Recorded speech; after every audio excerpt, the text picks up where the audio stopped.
Kaleb from Beartooth. Dude, I don't know where to begin. Well, actually, I do know where I want to begin. I saw you recently moved from Columbus to LA, and I was curious, like, how that's been, because I've been to Columbus. Actually, Columbus is the first place where I ever got to try Tim Hortons. Yeah. So that's the first time I got my Tim Hortons fix, and I had a blast. It was just kind of a stopover before going to Michigan, but Yeah. How's that been, man? What's the difference between Columbus and LA? Columbus is definitely, that's where I was born and raised. Still have family there, friends there. But Los Angeles is just a way more, it's just kind of fits with the time right now. I feel like I'm in a pretty crucial period of life with my work where I feel like I really want to be engulfed in it, and I want to have the ability to just kind of like work as hard as I want whenever I want. So, in Columbus, like, say maybe I want to write some things with somebody else. I want to work with another band as a producer. It's not as common, if you're coming to Columbus, you gotta, well, first off, hopefully it's not winter because it's absolutely miserable for like 6 months a year. They got to fly in, have a place to stay. It's just, there's a ton of work, or I got to travel somewhere on my precious time off from tour that I'm hopefully spending with my family. I got to leave that. Yeah. But in Los Angeles, it's real simple. There's always people there that are creative, that are working. And yeah, I can treat it more like a day job where maybe I, have some friends in town and I'm like, all right, come over to the studio and we'll work for 4 or 5 hours, go get lunch. And then that's it. And then I can go home to my wife and chill and just have a bit more of a life. So yeah, that, and then really 95% of it was the weather. I was wondering because I did the same thing. I grew up on Long Island, so coming from that New York weather, I was like, how do I get to Hampton Roads? How do I get to Virginia Beach? How do I get somewhere that's a little less snow, Absolutely. But it's funny that, I guess we could kind of jump into features and working with people, because I wanted to talk, you guys are going to be swinging through the Norva in Norfolk this Sunday. And I wanted to talk the new album, The Surface, because I love it. I really do. I've been listening to it a lot. I really dig the album. But let's jump into the features, because one of my favorite tracks is the one that features Hardy, The Better Me. I mean, is that just kind of the LA aspect of things where you're like, hey, man, you're swinging through, you're coming through, let's get together and do this? Or did you always envision, like, when you wrote that song, I'm finding somebody to sing with me? So that song, I actually wrote in Los Angeles before I moved there. I did a writing trip there in early 2022. And I wrote that song, and I actually was sitting on it for about a year before I even showed Hardy that song. And when I wrote it, I loved it, but I just thought it would work with somebody else. And I wanted it to be somebody who's not from my genre and a little more unexpected, because, Beartooth's never had a feature on a record before. I've just never done it. It's always just been me. And that's been very important, but something about it just felt right. And yeah, at one point, me and Hardy had kind of gotten to know each other over a couple years. He came out and played in LA, supporting his new album at the time, Mockingbird and the Crow. And we were hanging out at the Rainbow afterwards. And, I was just like, man, I got this thing that I think you might kill it on. Do you have any interest? And I called him the next day and we talked about it. And then there it was. I don't know. A couple weeks later, he's in Nashville cutting the vocals, and, then you hear it on the record. It really was just kind of that simple and that easy, but it changed the whole vibe of the song. And it brought it to life in the way that I hoped it would be brought to life. I wanted that song to be something on the record that pushed people a little bit, for people who are just Beartooth fans. Like, they don't really know the depth of what we could do. And I just felt like it might be a little challenging for some people. It might be like an obvious, already in love with it out of the gate. But at the end of the day, I think it was a crucial part of the record. Yeah, it's, again, my favorite track on the album. And I think you bring up a good point. Like, as far as Beartooth goes, this album, what I really enjoyed about it is I think there's a great balance of this album. Your pop style of writing and your pop, kind of the way that you guys can mix that pop and the heavy metal of Beartooth. So what people are familiar with, but you are showing a different side of yourself. And I does that come from a little bit of the life change as well? Because I know you're in a much happier place now, and you've talked much about mental health. So Yeah, I really do think those go hand in hand. I mean, Beartooth at the root and at the core is really just, it's for a decade now, it's just been me talking about exactly what I'm going through at that point in time. And, and it's been about every 2 years I put out a record. So it's, somewhere in those 2 years, I just start talking about what I'm going through and recording it. And then it turns into Beartooth. And yeah, I mean, for this record, I was just in a completely different place. Riptide was the first song that I wrote for the record. And I wrote that about a week after I quit drinking alcohol. And that,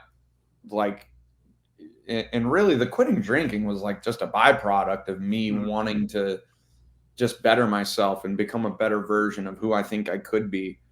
And then that just set the tone for everything, and that chorus, I say, don't want to sing another hopeless song. It's like, I did that for 4 records. And I think it was important that I did that. And I learned a lot about myself.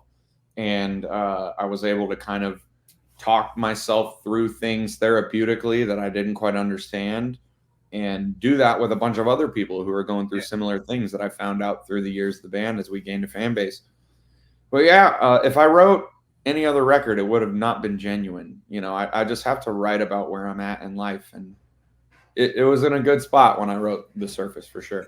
That's great to hear. And that, I think that's why music connects. I think that's why specifically as well, Might Love Myself has connected so much, because that song, the minute I heard that song, I like, knowing where you've come from to where you are, I can relate to that. I think we've all had those moments, like through, as we get through our 20s, where we're still trying to figure it out. Everything's really kind of dark for some of us. And to hear that song, I was just like, oh my God, yes, that's where I'm at in life. I love myself. Like, why not you? Why not everybody else? So yeah, I think that song has struck a chord, and hell, it's one of your biggest hits. It hit #1 on the mainstream rock charts. Yeah. How did that feel, actually, hearing that? How did that feel to know that song shot up that much and has connected? Oh, that was amazing. I mean, for me, the first song I've ever written about self-love being our first #1, I think was kind of like written in the stars or something. It made sense.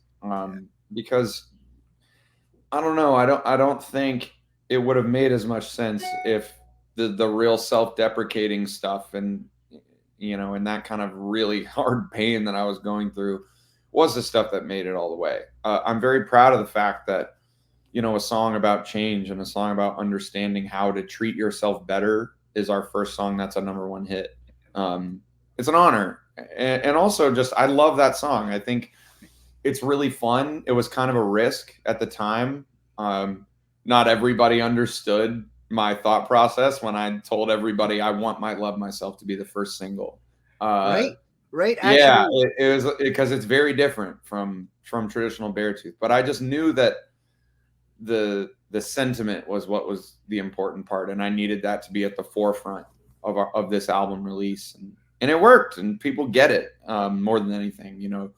Not just the commercial success of it, but to me, saying it worked means people understand what I'm trying to say. And they're using that to help out in their own lives, and that's amazing. Yeah. So could you take us through that process of walking into the room and the whole change? Actually, I guess the whole, like, hey guys, this is my vision. I'm in a better place where it's going to be totally different from what we've done. And this is what it is. Like, how much pushback did you get? Was anybody like, dude, you're crazy? Like, why would you change the formula? or was everybody really on board with it?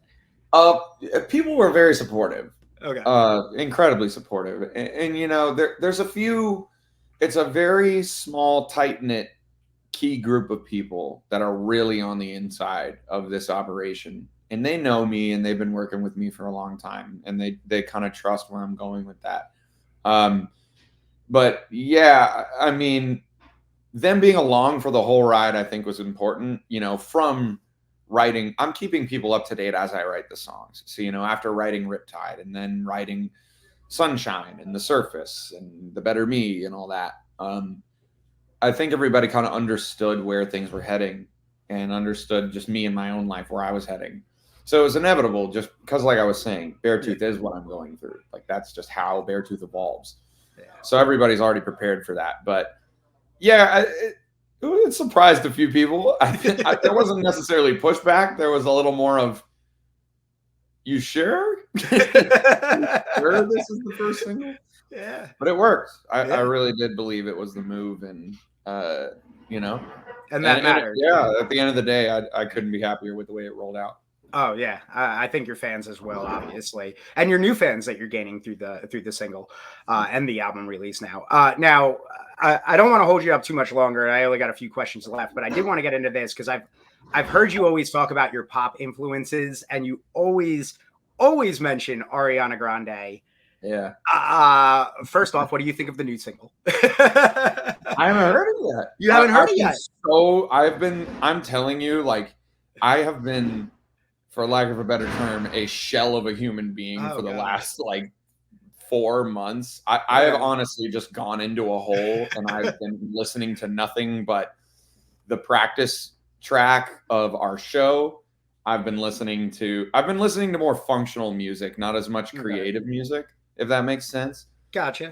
Where, like, working out at the gym, it's like, okay, I'm listening to Metallica or Power Trip or some heavy metal. When I go running, I'm listening to like really, really basic things like dance beats or like, things I can kind of groove into, or focusing on the Beartooth show, which, I make kind of a whole track for, and I just listen to it over and over and over.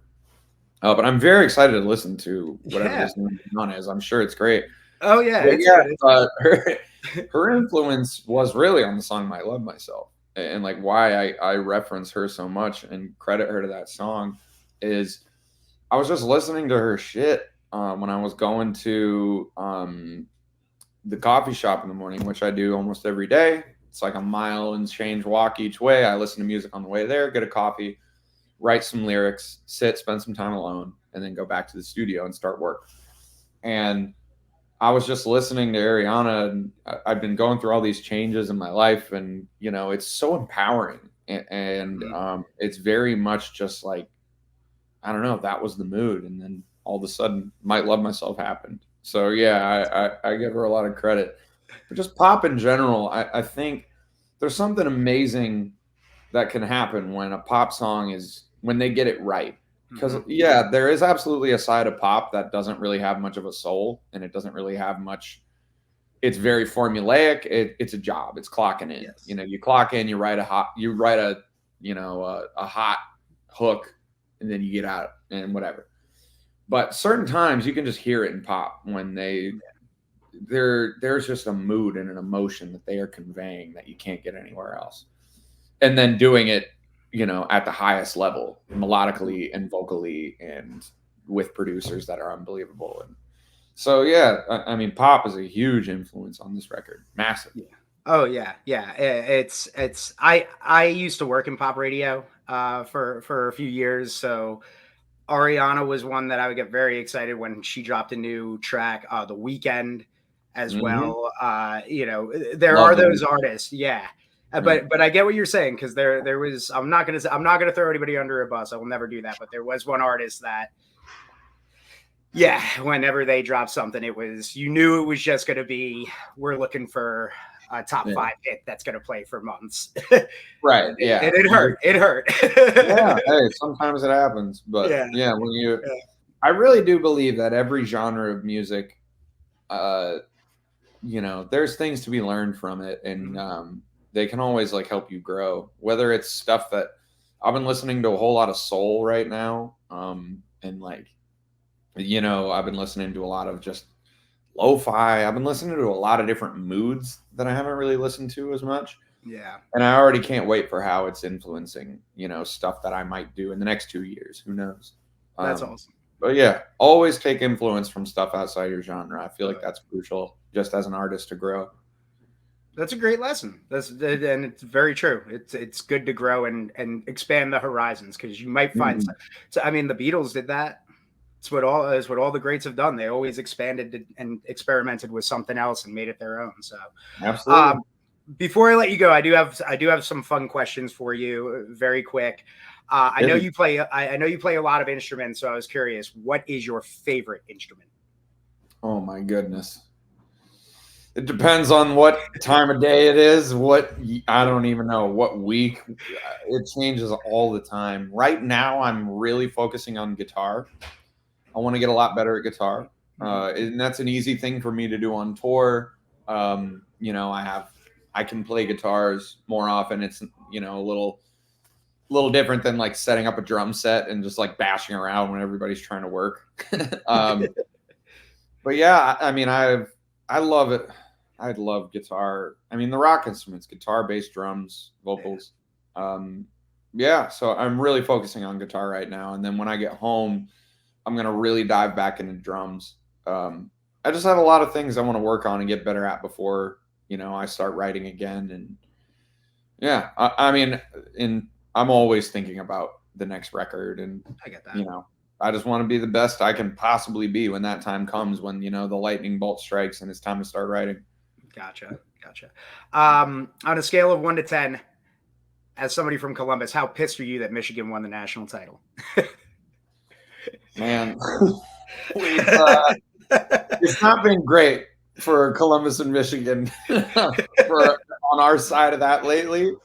And yeah, I am really hoping that changes swiftly, because I'm tired of just not absolutely decimating Michigan every year. And the last one I got for you, I'm just curious, when you hear Hampton Roads, Norfolk, Virginia, Chesapeake, Portsmouth, what is the first memory that you got? Like you're like, oh my God, that was the night, boom. Honestly, it's the Norva. I mean, that venue, I've been playing the Norva for probably like 14, 15 years on a pretty consistent basis. And backstage, there is like a whole hot tub and sauna, and then there's like a game room. There's a, you know, basketball court. That was the first time that I remember walking into a venue and being like, whoa, like we made it. You know what I mean? Like, this is it. And yeah, so I always just think about that hot tub in the Norva, or like the sauna, just like sitting in there with, you know, 15 dudes after the show, just like having drinks and hanging out. And I'll absolutely, without a doubt. Well, and that's where you guys are going to be playing on Sunday night. And I can't wait for the show. It's going to be a packed house, dude. It's going to be a great night. And we look forward to having you back at Hampton Roads again. Thanks for taking the time out of your day, brother. And have a great I appreciate it. Thank you for having me.